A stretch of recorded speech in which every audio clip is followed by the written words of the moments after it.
Ngayong aga sa inyo tanan makuturan, nagakalipay kita sa dako nga Pibilyo. Naging alaw sa Ginoo sa aton sa liwat nga maka hatag sa atong devotional sa ating bagong adlaw. Kag sa tagsa naton ka natungdan nga panimalay sa sinigid nga aga. Now, tagaan naton pagtamod ang isa sa mga account diri sa Old Testament ang nahanungod sa pangamuyo ni Habakuk sa chapter 1, chapter 2, kag sa chapter 3. Kag kung paano ini naghatag sa iya sang primero sang daw samuat sang trouble o kung dilemma until such time nga Ginoo naghatag sang realization and clarity sa pagdala niya sa pangamuyo. Kag natikayon ang nagkaigo nga sabat para sa iya that settled sang iya panahuna kag much more sa iya tipusoon. Now, ginatagaan naton ni sang title ning aton nga devotional ning adlaw, resilient faith. Okay? O kung pagtuo nga naga-bounce back. Wala siya nagapaukoy. Now, kina-consider nga ang final chapter ng Habakuk isa ka hymn of praise kag or isa ka psalm. Kag just to have a quick preview sa kung ano diri ang mga dinalan nga na-indicate kag naghatag sang pagdamod nga na-capture diri ni Habakuk sa sini nga mga chapters. Pakita naton diri that si Habakuk makita mo ang iya gid nga pagkahadlok una kag pag-honor, pag-glorify si Ginoo kabahin sa pagpanugod niya sa iya pagpangamuyo because he proclaimed in chapter 3 verse 2 to 6, His glory niya covered the heavens and the earth was full of His praise. Now, sa kabahin sa sini, gin-recall na rin ni Habakuk ang mga butang nga nihimo sa Ginoo. Sa tinion, anay man ni Moses kag ni Joshua. Kag ginhambal niya sa verse 8, in particular in chapter 3, siya, O Lord, were you displeased with the rivers? Wash your anger against the rivers. Wash your wrath against the sea, that you rode on your horses, your chariots of salvation. Atong dudumon ang Ginoo amo ang mugid ang naghimo sa pag-divide o kon ng pag-part o kon ng pagpihak, parted the Red Sea, sa itong tinion nga yara sila sa kagamo, kag sa Ital, na simingli malabot sila sa mga ngaway sa mga Ehiptohanon nga naglaga sa ila. Kag ato ginhimo siyang Ginoo pagi sa kay Moses. Kag natigayon nga na-divide ang Red Sea kag nakalakat sila in dry land, patabok. Si Manar, ang Ginoo man amo ang nagpatigayon that parted the Jordan River so that Joshua and the children of Israel could cross over into the promised land. Para makita ang the whole story sa Joshua chapter 3. So, ayan mamangkwit kita nga ang si Habakuk nag-recall sa sini nga mabutang sa Ginoo nga nahimo pagi sa kay Moses kag sa kay Joshua. Well, ang isa ka bagay, si Habakuk chapter 1, may ara siya sa tuman nga kabugatan kag dako nga problema pangod kay he was so burdened nga subong sinahambal dito sa verses 2 and 3 siya, how long shall I cry and you will not hear? Why do you show me iniquity and cause me to see trouble? So, amo ni iya pamangkutanon sa Ginoo. Na Lord nga amo ni ang kimtangan kag there's an impending threat nga somehow ang mga perhaps mga Assyrians mag-aatake sa Judea kag mag-capture later on sa Jerusalem. So, amo ni ang iya diri nga pamangkutanon, but then kung tan-aw naton diri sa chapter 3, may isa kabutang diri nga naghatag sang kaligunan sa kay Habakuk nga mas ayhan nakulangan kita sa pag-angkon sa sini kag ginhambal dira nga siya ginako niya ang iya nga kahadlok sa palabuton nga butang nga maghatag kagamo sa iya. Kasi nga sa verse 16, he said to God that his body is trembled, lips quivered, that he could not speak, and that rottenness had entered his bones. He felt that he could not stand in his great fright. So this man was truly in trouble. Kag ang iyang kahadlok nagdala sang butang almost nagparalyze ang iyang senses. Hindi na siya makahimo sang the usual nga mahimo sang iyang physical senses sa iya. Now, sa kinaragway naton ini, there's sang dako nga may ara sang dako nga ano tawag ni kagamo kag problema nga natulok diri sa Habakuk. Bangod nga nakita niya nga ang Northern Kingdom nasakop na sang Babylonian or by the Assyrians, and then the Babylonian army would soon enter into the land of Judea and eventually would conquer Jerusalem. So there will be a great day of trouble was approaching. No? May potential threat. Bahin sa sining nabilin nga Southern Kingdom.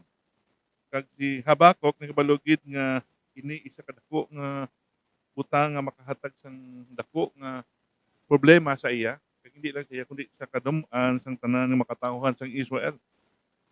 Kag in fact ginhambal niya diri nga ang mga potential nga threat nga mahimo sa sini ginhambal niya sa verses 17 up to 18 nga naghambal siya dira.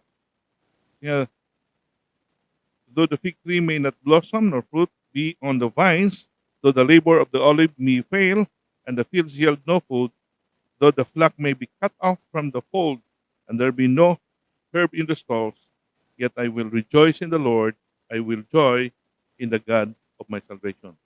So, inhambal that even the fig trees may not blossom, nor fruit grow on the vines. And he continues saying that the land may not produce the crop, which could perhaps hurt or kill their livestock and sa ilang pangabuyan. And yet siya kag mabutang sa in great danger nga magadala sang kabudlayan sa ila. But despite of this, nga, I still have that joy and settlement ng Ginoo nakon, pangingkopod nakon, and will be in much intervention sa sining trouble nga approaching nga sarang namon maatubang.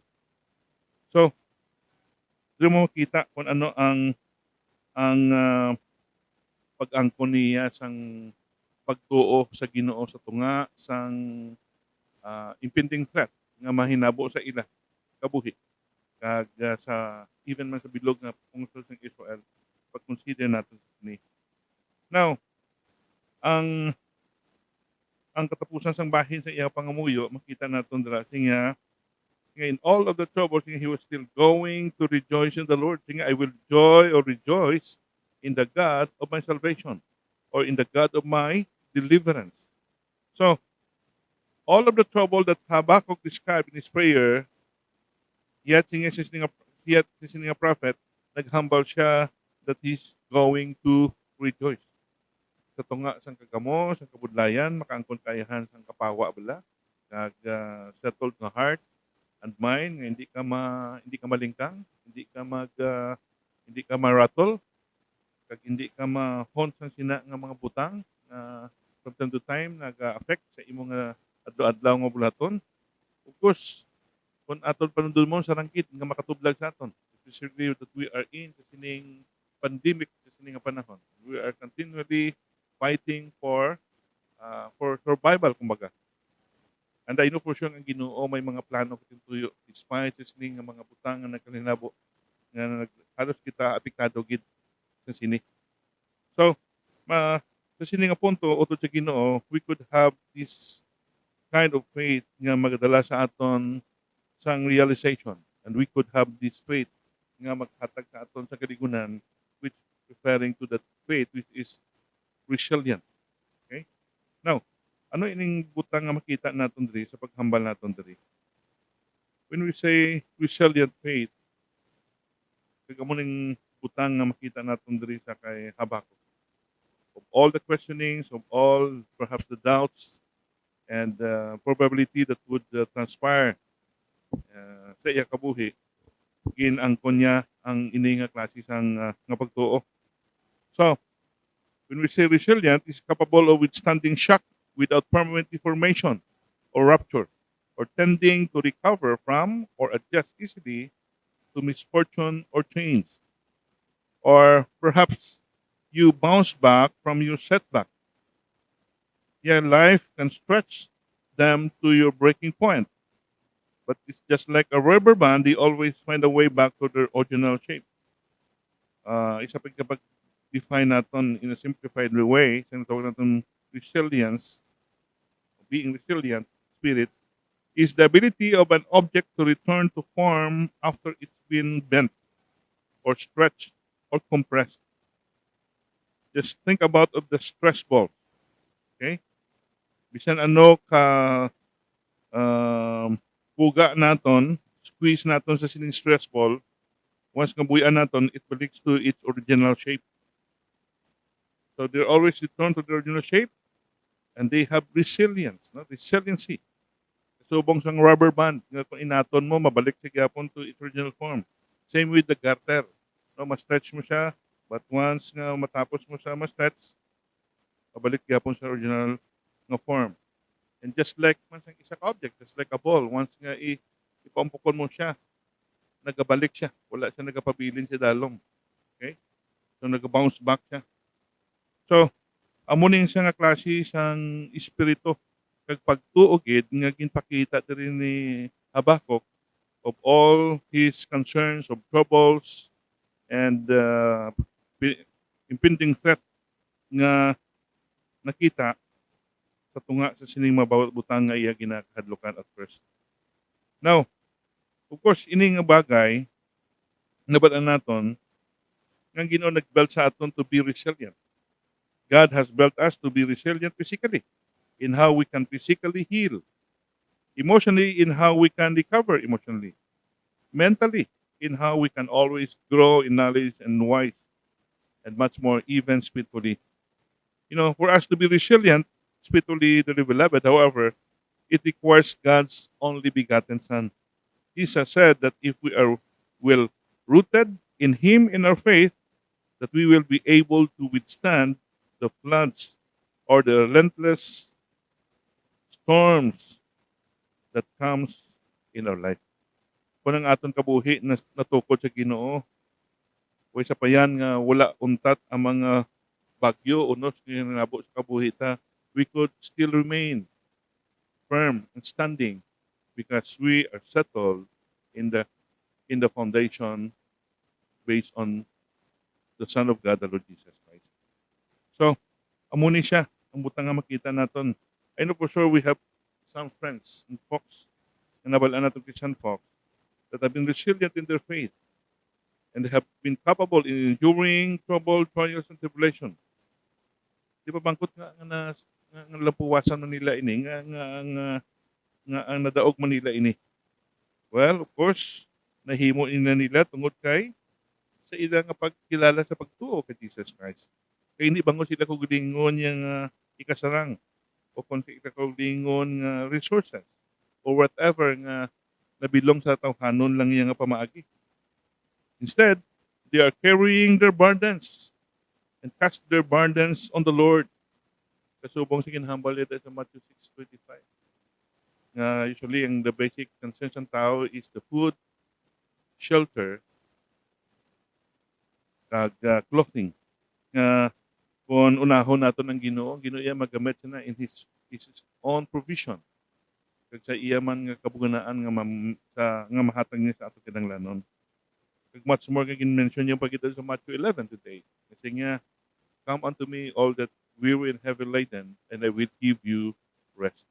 Ina nga rest nagahambal ang kapaumpawan, kalinungan nga mahatag niya lang sa purely sa aton nga kabuhi, sa aton nga kalag. Kag hindi iya sa physical nga aspeto sa aton nga pagkabuhi. So, we're sad nga madamo isa pa sa mga tumulo, same with mga unbelievers. Of course, well, notable na sa ila that they were so quick sa paghimo o kon sa pag-angkon sang pag-surrender sa pag-abot sa mga difficulty o kon trouble sa ilang pagkabuhi. Kag kung nga ang wala nila ni dayon ma-sustain. Well, for some reason, tungod kay nga perhaps nabutang ang ilang ang pagtuo sa mga butangan na tawag naton tangible rather than to the things that are intangible. So, ano ining mga bagay nga kinahambal naton nga tangible kag intangible? Of course, we live in this tangible world, a world we can physically see, feel, touch, and hold that somehow we can control. Nga may within our reach nga sa lang kinaton nga makontrol. Kag because of this, we grow to believe and accept that we can see and feel and touch and hold. Do kasubong balang we have the power in our hand just like sa TV control nga one i-press mo on, ma-on. Once i-off mo, ang button ma-off mo at the same time.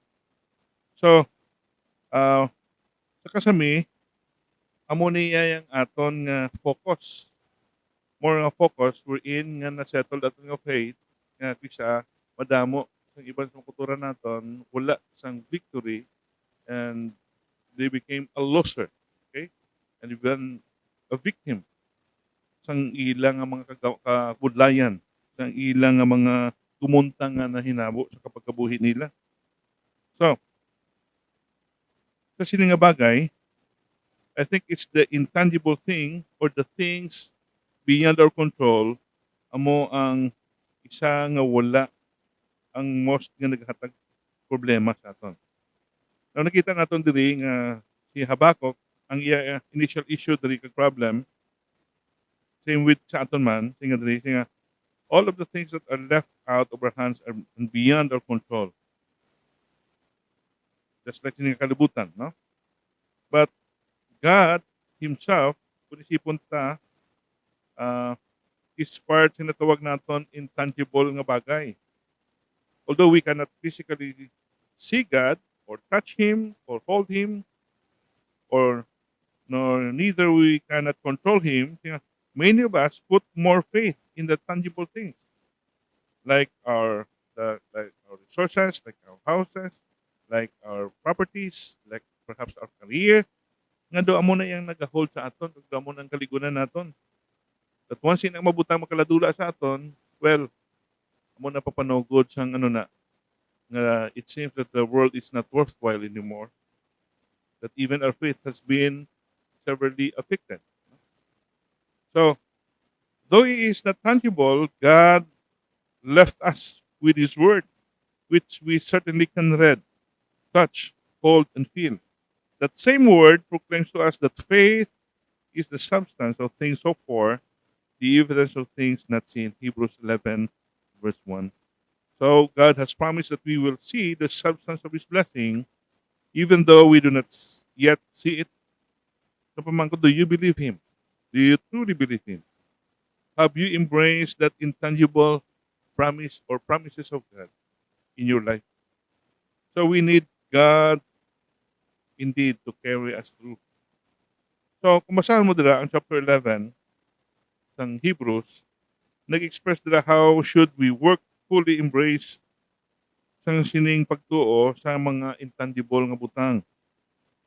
Kasubong sa gipakita nga pagtuo ni Abel, ni Enoch, ni Noah, ni Abraham, and Sarah, and how they embraced a promise they did not physically receive.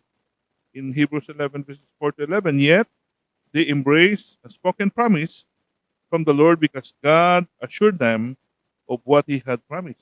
Kaya mo naging mention niya dira sa Hebrews 11:13. Sa iyang naging sulat sa sining mga dinalaran. Hebrews 11:13. All these people died still believing what God had promised them. They did not receive what was promised, but they saw it all from a distance and welcomed it. They agreed that they were foreigners and nomads here on earth. So, makita ta nga ini sila halusan nga ginmention naton nga mga men and women of faith have that resilient faith in them, in angkon nila. Kag bangod sa sina, they held themselves na sinang buhi nga paglaom, sinatawag naton intangible promise or a promise from God. So they believe in something and someone who was greater than this, than our tangible world, and that is settled sang ila dara nga pagkabuhi. So in the same manner, amo man ni, the only way you and I can even fully become resilient spiritually is if we fully embrace our faith in the intangible. In other words, we must strengthen our faith in the intangible to the point that it exceeds our faith in the tangible. So, amo ni siya nga bagay na makita naton diri sa level 11. Amo na nga hambal si James sa aton nga we should rejoice in various trials because the trials built up our resiliency. No? It builds up our character. It tempered our character. Habakkuk was initially upset, fearful, and terrified, but in the end, he also knew that God was with him. He exercised his faith by speaking with God. And after speaking with the Lord in Habakkuk chapter 1, verses 5 to chapter 2, verse 20, he had increased in his faith in the intangible and knew that he would be fine. So, damo makita no how amazing ang kabuhi gali nga nagakilala sa Ginoo, much more beyond sa aton control, nagasettle sa aton kag the only way nga naga-connect sa aton sa it's through our faith sa buhi kag gamhanan naton nga Dios.